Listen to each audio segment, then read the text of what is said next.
Welcome to the Bold Moves How Did You Know podcast, a podcast for the naturally curious who want to define their own path. Here, I'm sharing bold move stories that propelled my guests from curiosity to action. And in doing so, they've defined a path that is purposeful to them. Through these stories, I hope you'll be inspired to pursue your boldest dreams. I am so excited today to introduce you to Matt Cross. Matt, along with his wife, Elizabeth, are the co founders of Harvest Chocolate, producing seasonal bean to bar chocolate from scratch in Tecumseh, Michigan.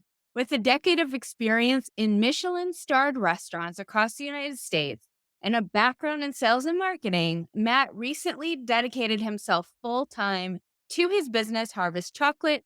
He's committed to bringing people closer to their food sources so they make delicious chocolate while fostering connections with local producers.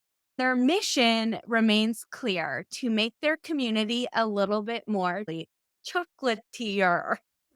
Hi, Matt. It is so nice to have you on the show. I am excited to get into the world of chocolate with you. Absolutely. Thank you, Kristen. Yeah, it's fun to talk about chocolate. Everyone has like a smile on everybody's face. How are you writing your own story? That's a good question. I think it's more like what I need for my life. When I was younger, I moved around a lot, just kind of working in restaurants and, I worked for somewhere for a short period of time and live in a city for a couple of years and go somewhere else. And I think it was more at that time, I wanted more adventure and see the world more so until that got kind of old because the environment was toxic and the pay was terrible and the hours are long. And then it was like, I just want weekends off and paid time off sounds great. Health insurance sounds great. So then I took a jump into corporate life and my wife and I were building this business on the side. And I think it's more of like the things that you need in your life of like defining, I don't want to do this thing anymore, but I can go do this over here that doesn't have that problem that I don't like over here. Oh, I love that. Problem solving through your career to help you define Yeah. what's next. Kind of exciting. Okay, let's get into the specifics. You started in culinary school. So take me back all the way. First of all, where did you grow up? Then talk about culinary school and your entire journey up until opening Harvest Chocolate.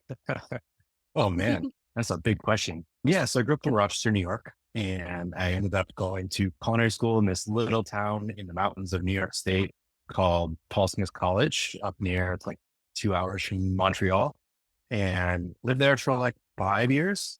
Mm. And I worked in a hotel there with a really good chef at the time, which I think inspired me to really go out and seek like to learn as much as I could about food. So from there, I moved to Chicago. I had some friends moving to Chicago after we graduated, and I jumped on a train with a backpack full of clothes and went to Chicago and lived there for a couple of years, worked for a couple of different restaurants there, but probably the biggest one that had impact is called L2O. I ended up getting 3 Michelin stars after I left, Mm. but it's kind of been a continuing theme in my restaurant life is that I liked opening restaurants. I didn't like to continue operating them.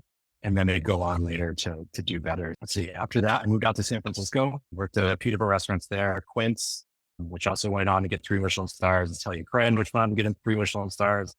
Uh, and then San Francisco, what did I do? I went to Southeast Asia for a while with a friend of mine, and then moved back and worked at in New York City, which is where I met my wife. She had also worked at the same restaurant in Chicago, so we kind of had a similar friend group. And there I opened, what did I do? I worked for Cortone. I worked for this restaurant group called Scarpetta, and then opened up the Nomad Hotel as well. And then after that, my wife and I moved to New York, went to Napa for a year, opened a restaurant there, and then moved to back to the town that she's from in Michigan. And it's supposed to be temporary. I think we're coming up on 10 years now. And that's kind of where I got into more of the sales and marketing side. I worked for a community bank for a few years, which I didn't think at the time was that important, but now we have a business in the same town as that bank. I know a ton of people taught me more about relationship selling and a very longer term sale where people more like buy from you because they trust you and they know you versus like, then I went on to work for some software companies and I started in sales development and you just cold calling, sending cold emails to people all day and you're just fishing with a big net, hoping you catch things.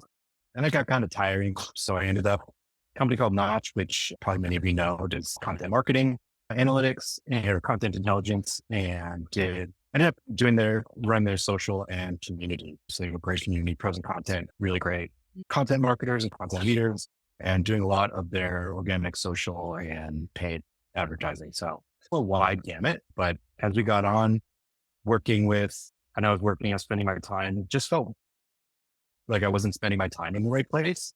I'd spend my day like thinking about how to write social posts, writing social posts, and how are we going to get engagement in this community, and how are we going to fill a dinner in LA next week? And then my wife's working on these problems that are real and right here in front of us. And just knew we probably couldn't physically and mentally ourselves handle going through a holiday season of me working full time. So just figured to take the jump and we'll get through the holidays and just evaluate how it is. And now it's March. I don't know how I had time to work. And here we are. Now I just make chocolate all day and talk about making chocolate. That must be the most fun life. So I want to talk a lot about chocolate. I'm sure you've come to acquire quite a bit of knowledge about the process of making chocolate. But going back, gosh, listen to your story, Matt. You moved a lot.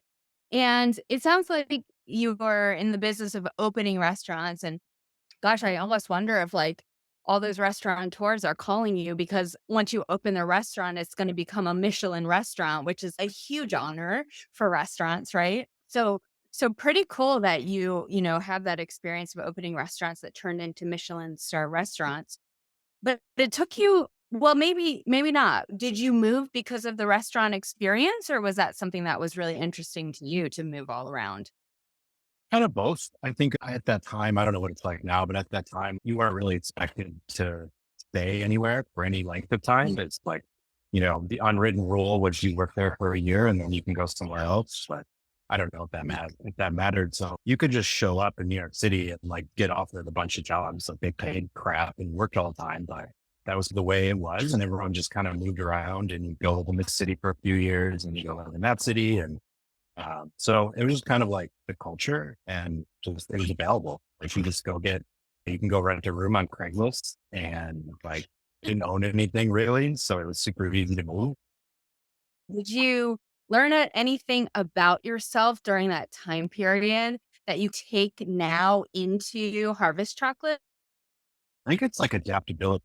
We were talking before we started about, the uncertainty of everything. You just have to be comfortable with the uncertainty of everything. Say, I moved a lot in my growing up years as well. Not to that extent, but I've moved a lot. And I always do think that has made me more adaptable, more Yeah. just open to change. Although sometimes I'm like, no, I don't want to change. But yeah, I think versus being grounded in one place where you don't have that opportunity to have to get uncomfortable by the nature of the move and react to those different changes. So that's interesting. I wonder if that also has, like you said, played into, okay, it's like a little bit uncomfortable to make the leap from my corporate job into the chocolate business, but this experience that you have of moving from restaurant to restaurant over just like, a year at a time, maybe made it feel a little less risky because there's something to fall back onto. And I think people who don't have that experience, it's hard for them to see the safety net, so to speak, right? Because it doesn't feel all the time like there is a safety net. What was your mentality there? Did you have just like a mindset of, well, if it doesn't work out, I'll go get another job? Yeah, absolutely. That was just supposed to be a trial through the holidays. And then in January, we would reevaluate. And I just don't know how I would have time to go back to do that. So just make it work now is the plan. But I think too, we started really small. And I've seen a lot of food businesses start this way where they start cooking out of their home kitchen and then they look on a farmer's market and then they get a truck and then maybe they, get a location then. And that's kind of what we did. We started making chocolate in our house, even though my wife knew how to make chocolate already under a little cottage food log called a Michigan. And we did that until we ran into some roadblocks that we couldn't basically like you're limited in what you can do making stuff out of your home and where you can sell. So we started running into the roadblocks. Then we went over to a community kitchen that was really cheap, but it gave us access to basically be a fully licensed food product manufacturer. And we ran into the roadblocks there were just space because of the shared kitchen. So we had a friend opening actually in this building here, a like ice cream chocolate shop. And so we sublet space from them for really cheap. And through the holidays last year, realized that like, hey, they wanted to move out and we wanted to stay. And so now we just signed the lease and we're doing remodeling this place. But I think when going from my corporate job to this, it wasn't scary because we had proved that we had customers, we had revenue, we Mm. had money that we had saved in the business because we knew that at some point we were going to do this kind of project. And then also just like personal savings that is always good. And then I think that the other thing is like we made a conscious effort over the last many years to keep big expense down from below. So it makes it a little less daunting that there's, huge billing coming the month. Yeah. And I think too, like I always joke that if I need to, I'll just go get a job bartending and I think I'll have a great time with that. I think that too. I think it would be fun to give my hand give it a try, bartending. I feel like I'm good at it, but I have no way to prove that. I've never done it in my life. So, anyways, maybe it's just a fun little, It's not that vision I hard. have. You just talk to people and pour them drinks. Like it's fun actually. I did it for a few years. Oh, that's what I feel like is fun about it. Okay, so you've started to give us like some inklings of how you transitioned into harvest chocolate. But I want to see if we can go back a little bit. This podcast is called Bold Moves. How did you know? So the question is, how did you know you wanted to run a chocolate business? I didn't want to run a chocolate business. My wife is a pastry chef and she has had a lot of experience in chocolate. So one of her first jobs was working for the pastry chef Dominique Ganstel at restaurant Danielle before he opened his bakery and invented the cronut. So she like, this was a while ago, but she worked the chocolate station there and made like 2,000 different truffles or day bonbons, chocolate pieces, and chocolate has always been something that she did. And then she worked for another chocolate maker here in Michigan for about 4 years. So she wanted to do it. And also because just kind of ended up like realizing that there was an opportunity in the chocolate world to show how and where chocolate comes from because it's an agricultural product. It's not just this like brown substance that we buy at gas stations, although I do that sometimes too. Um, and so we just decided that we wanted to do it our way and what we understood. And so that's why we call it seasonal bean to bar chocolate because chocolate is different. They're from different seasons, different origins, different years. And then we also like do a line of seasonal chocolate here in Michigan that we like to say it's based on the mood of the weather here. So there's a lot of great fruit and nuts and products here in Michigan. And so we like to take all these local products and then combine them into, chocolate that we can't grow here, but that we find good sources for. So that's how we got into it. But now I'm kind of invested because I'm bringing back that like local food knowledge that I have that I feel like I've been frustrated with like what's around here and that you can't, if you want to do something, it's really difficult to go through somebody else to try to get them to like indulge vision. So now like we're just here and we just get to do what we want. Hopefully the customer pay for it. Yeah. So much in there about, like your I guess, like, your frustration maybe, or maybe that's not quite the right word, but around how things were done kind of gave y'all this idea that maybe we could do it differently, and I do think that is, a big way or a big reason why a lot of people start their own thing or start pursuing their own projects because they want it done better and they feel like they have a better way, so that certainly seems like what you've done as well. So, how did your wife get you on board to tackle this business with her if you really didn't want to run a chocolate business? I didn't want to do food really, but we have been talking for a lot of years about starting a business. And in the pandemic, she was not happy with where she was working and ended up from a team of like 10 down to like one. And then it was like, why are you running this business and it's not ours? So we thought, Mm, it just makes sense to go and do it. let's Mm. test it out. And just started small at selling just through Facebook messages and text messages to friends and family. And then we went to a farmer's market and everything else. And then once it started proving itself is when I got more interested in it. And also I've always wanted to, my frustration with the restaurant industry, one of them being that the food is hot and ready in that exact moment, and you've only got several minutes to get it to the customer. Otherwise, it's ruined. I always wanted like a shelf stable product, or Right. so you don't have to worry about that. But also, I think like really making it come from the area that you're in. Everywhere has different seasons and temperatures and climate, and it impacts the way that people eat and the way that food grows and the way that you taste it. I don't know. I always think about prosciutto, like in Europe, they have the like AOC, the DOP designations of like, Yeah. you can only make this specific cheese in this one little area and it has to be made this way. But you can do that here in the US. There's nothing, you can make something Yeah. just as delicious here. And so I don't know, ended up being chocolate, but by combining it too with like the things that go around here, it makes it much more unique, with maple sugar being one. Like we use a lot of maple sugar because it's just from here instead of like imported sugar from the other side of the world. Honey too, good just sweeteners that we like to use because it's better. How long has the business been open? 3 years. Yeah. So I've been here about 6 months full Oh, time. So yeah, we're still perfect. pretty early and we just signed a lease on this building here. So we're building this out as a storefront and production. And yeah, we're still early days because we have no idea how all this is going to play out. Oh, such a good like, I love that comment so much because that's what it's like. We don't know how it's gonna play out. And where I was gonna transition next was about you've used the term a couple times during our conversation so far about trialing, testing. And wow, like, what a important mindset to have when you make any bold move, because I think and you tell me your experience here, but from my experience, testing or trialing something makes it feel less audacious and less like you're gonna fail, more like, "Oh, I'm just gonna give this a shot. If it doesn't work out, whatever. I didn't invest, too heavily in it. It's just something that now I know.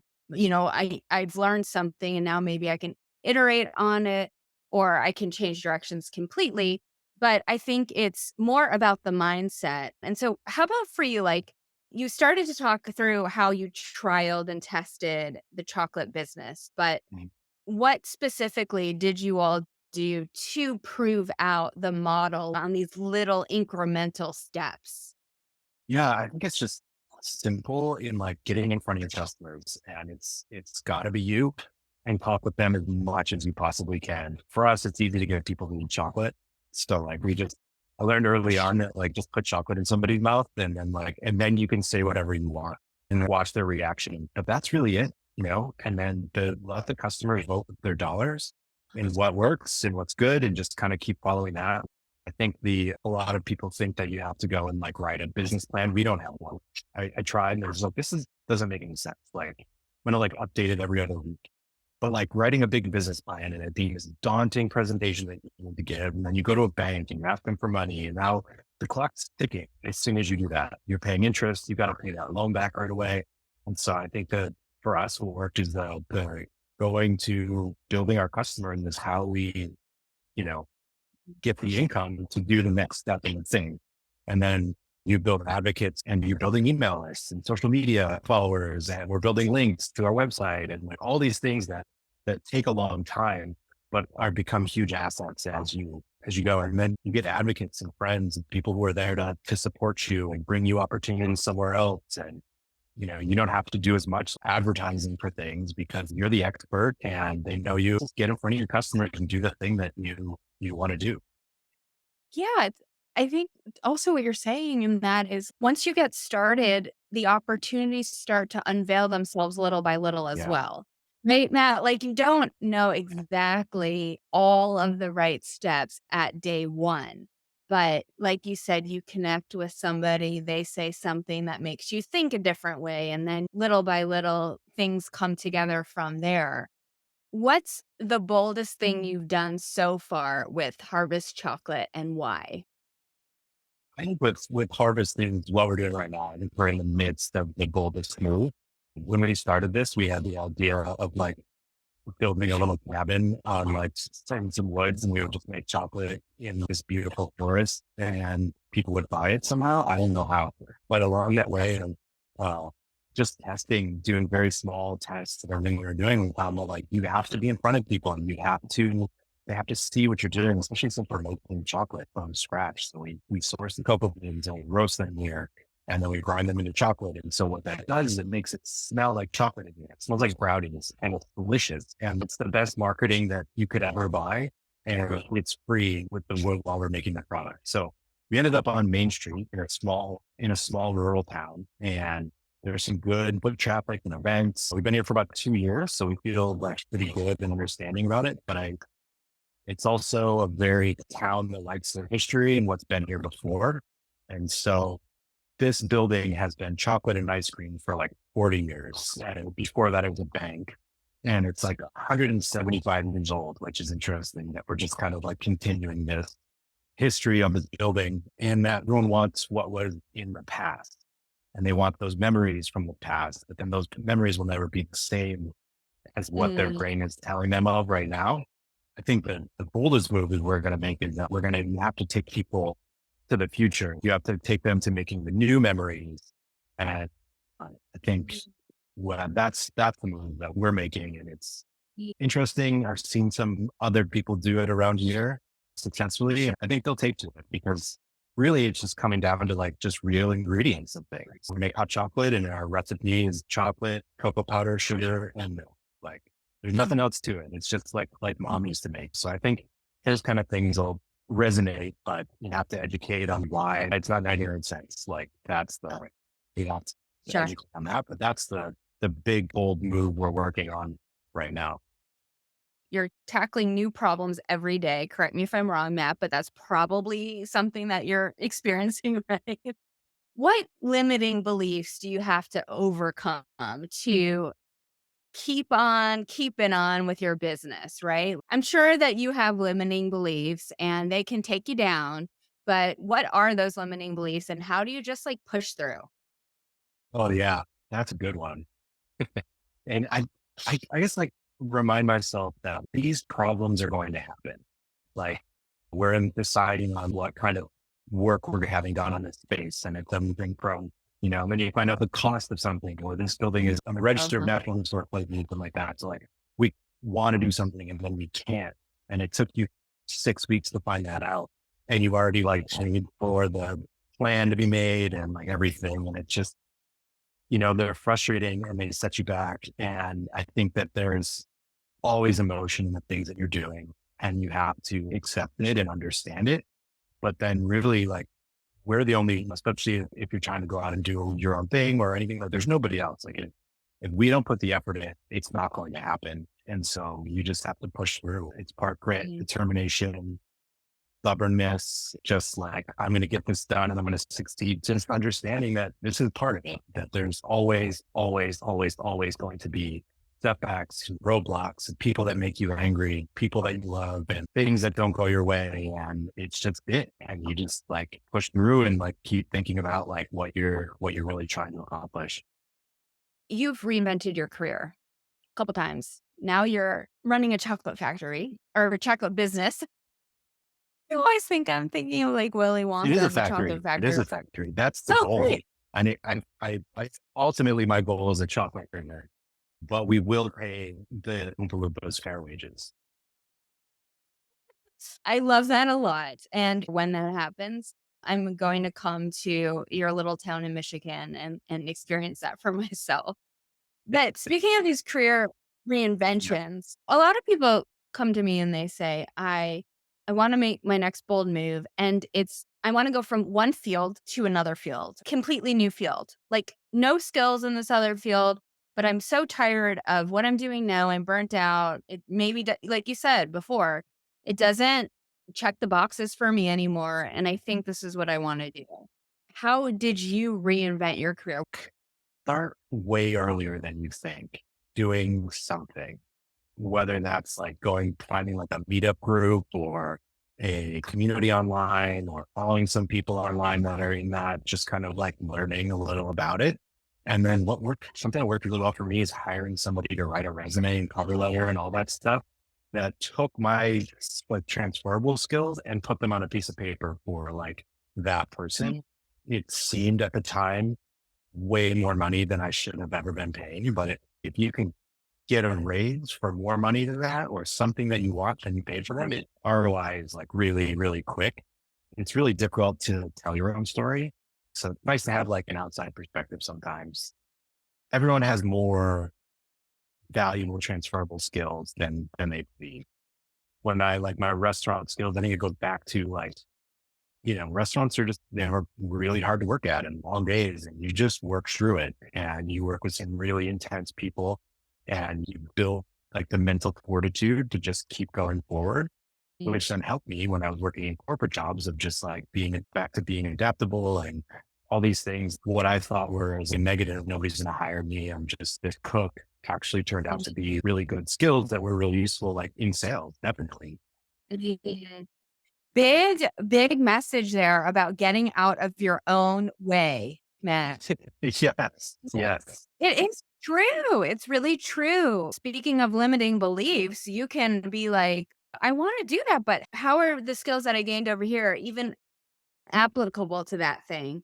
And I think you were so smart to get in touch with somebody who could listen to you and take everything about what you said and then translate it for you on your behalf to this other industry or move that you wanted to make, because we do get in our own ways and we have blocks in terms of Yeah. what we can see for our path for ourselves. Long story short-ish, I've been interviewing a lot of people on this podcast about the bold moves they've been making and really digging into that how. How did you do it? Because so many people do want to make transitions, make pivots, start their own business, make a major life change, but it is tough and scary to do that in many cases. Through these interviews, I've been hearing a lot of different themes across the different guests about how they were able to do it. And so I created this bold moves recipe. And the second part of the recipe is about who. And it really is related to who can help you. Because, and I hadn't never thought about it from the way that you're framing it before, Matt, but it's like somebody else is going to help you get out of your own way. And Usually it those people sounds like cost money, but there's also friends and family and other people who, once you get out there and, it depends on maybe the industry or the area you're focusing on, but like in small business, like there are a lot of people that are just super happy that if you're putting in the work and doing the stuff, I'll happily like, give you a hand or an opportunity or, they're out there. or like we said earlier, just talk to you and then spark an idea, right? That might push you into Yeah. your next direction or give you your next idea. All right. So as we close today's interview, Matt, it's been so fun talking to you about chocolate factory business making. That's like the coolest thing. Okay. You're in the middle of your biggest bold move, which is opening this bigger space to show the process of bean to bar, which is so cool. Mhm. Is there anything else that's on your bold moves list this year? This is definitely the biggest one, but I think what's really important too is continuing education. So Mm, there's a week long chocolate conference class. It's a class that we want to go to, and it's not cheap at all, but we've done every year, we try to do one. And, yeah. having two people go means it's twice as much money and then travel costs and everything like that. And it just makes it harder. But I think the last two that we've done have just paid off exponentially in terms of relationships and knowledge and just being better at making chocolate that tastes better. I think always invest in yourself is Yeah. what it always pays off when you invest in yourself, whatever way that is. Don't ever cheap out on that. So we're Mm, going to go and take this class. It's in June. And, that's the next the small, bold move that we need to figure out how to make. I think about that a lot for myself too. How do I invest in my professional development to keep up leveling constantly? And I was just thinking today as I was working, I'm like, man, I've never felt more trying to like push my limits as I do in my current capacity because I'm always trying to learn something new and I'm always trying to raise the vibration just a little bit more every day. So that notion of investing in yourself is really going to help you get further and further ahead in your journey. Yeah. The last question I ask all my guests is what do you know about being bold today you wish you knew earlier on? How big the dividends are and how long they pay off for.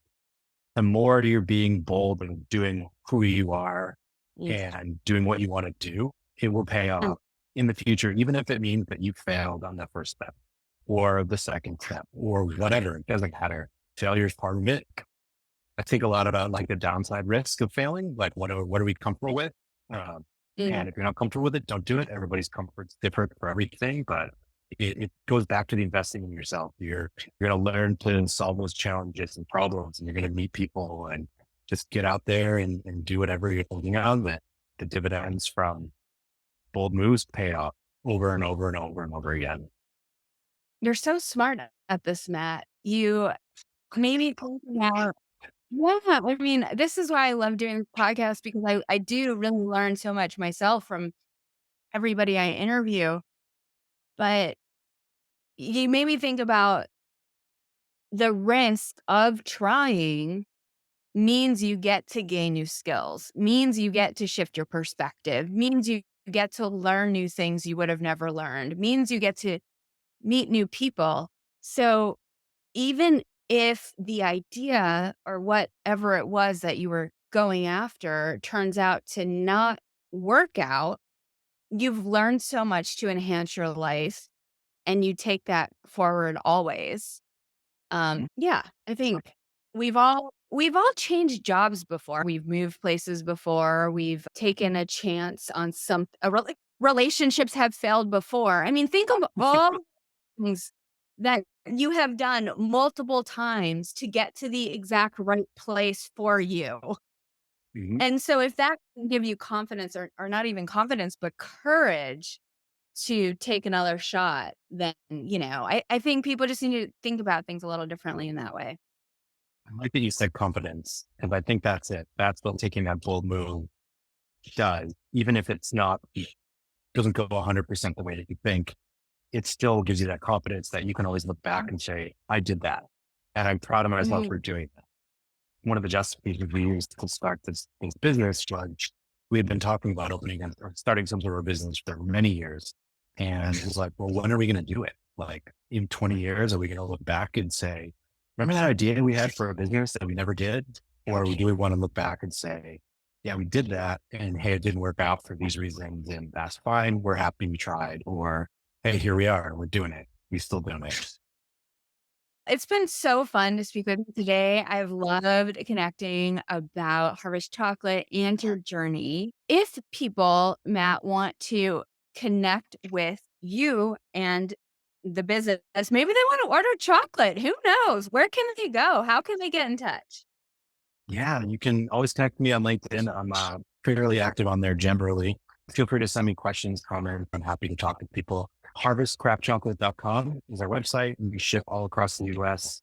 And as well, we have, local to Michigan, we have a lot of retailers around the state that we sell to. So if you see us pick up a bag, let me know. I'd love to hear what you think of it. And yeah, we're going to keep making delicious chocolate. So also, you can follow us on Instagram and Facebook. We're largely our biggest channels. We're going to talk more and more about this remodel, so you can follow along there. I'll be linking all of the ways to get in touch with you, Matt, in the show notes for this episode. So go ahead and check there to connect with Matt further and buy some chocolate, y'all. I really appreciate you joining us and tuning in today. If you love this episode, let Matt and I know with a podcast review. I'm going to make it super simple for you. All you have to do is type the word chocolate in the review. Nothing else. Just put chocolate and leave us a review.